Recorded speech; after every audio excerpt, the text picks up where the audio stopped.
Hello, my name is Trinity Torrell and this is the presentation for my research of my social action review.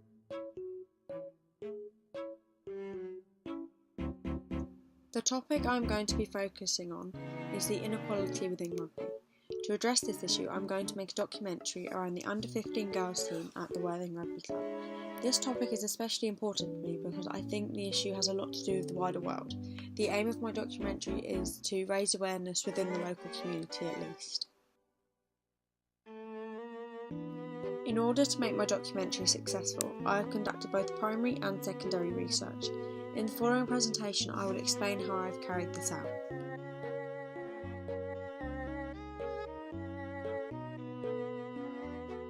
One of the forms of primary research I conducted was the 3 focus groups. The main reason for conducting 3 focus groups instead of say 2 or 4 is to eliminate the effect of aberrant grouping.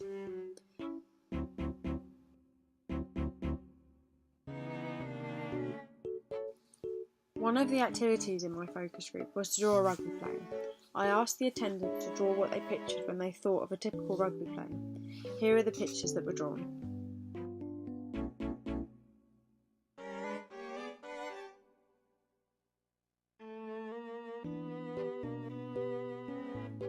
Surprisingly, in this activity, there were more female rugby players drawn than the men rugby players. I think this is mainly to do with the groups I used. I had used a team of girls rugby players for one of my focus groups.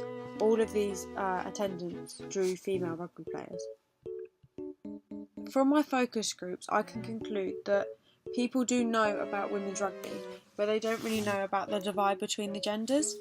The focus groups have meant that I can now carry out a questionnaire with some knowledge about what people already know about this topic.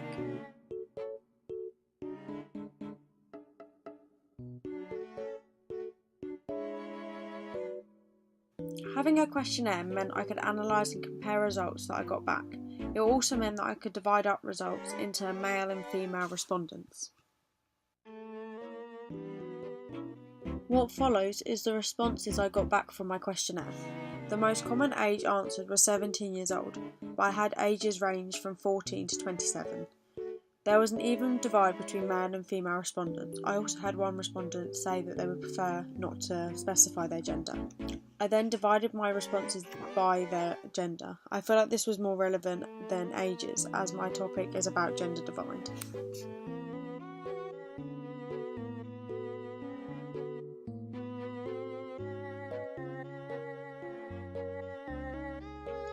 None of the female respondents thought that rugby was evenly covered upon.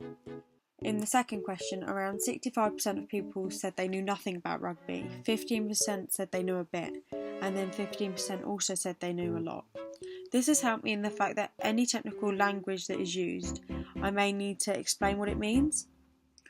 In the third question, about what game of rugby people would actually want to watch, Three people said they would prefer to watch a women's game, 2 people said they would prefer to watch a men's game, and 1 person said they had no preference.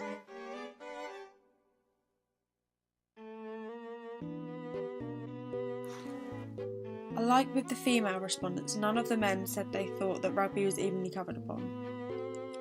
In the second question, 15% of men said they had no knowledge about rugby, 50% said they had a bit of knowledge, and then the following 15% said they knew a little, and another 15% said they knew a lot. In the final question, 1 person said they would prefer to watch a women's game, 3 people said they would prefer to watch a men's game, and 1 other person said they had no preference. The person that did not specify their gender also said that they didn't think rugby was evenly covered upon. They also said they had no knowledge about rugby and that given the choice they would prefer to watch a women's game. From my questionnaire, I found that many people don't really have a knowledge about rugby, and I think this is an issue I need to address within the documentary itself, about how many people don't know about the sport, and this means that the inequality may be stronger than, say, football.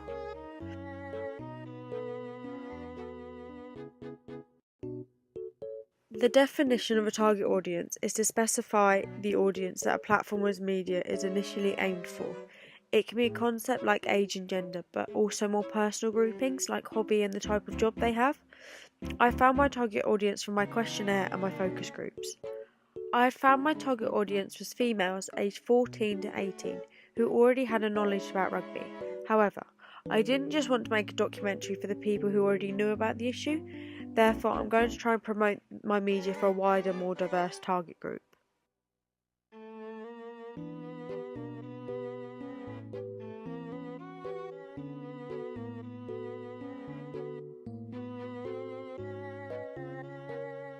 Some examples of the secondary research that I had found were that there are only 18,000 girls playing rugby regularly in the UK.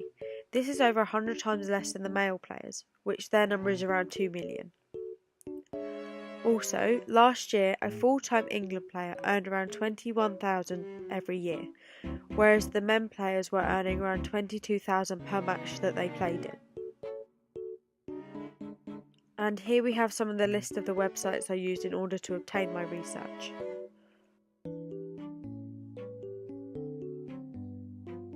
In concerns to my primary research, I think there are both positives and negatives.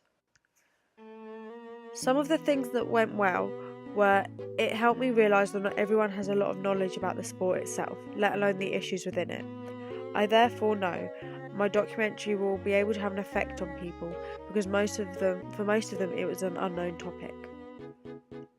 One of the biggest improvements I would make if I were to do it again would be try and get more responses to my questionnaire. I didn't get that many, and I think that having more would make my data more detailed and representative of the community.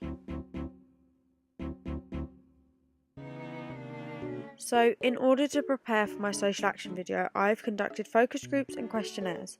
I've also researched some of the facts and figures, or secondary research, about my chosen topic. From this research, I have found that not many people have a knowledge about rugby, and I've also found the thoughts that people already have on the topic, as well as who my target audience actually will be.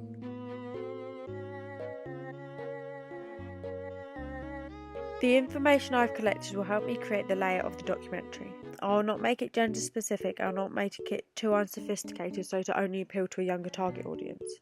This way I will hopefully appeal to as many people as possible.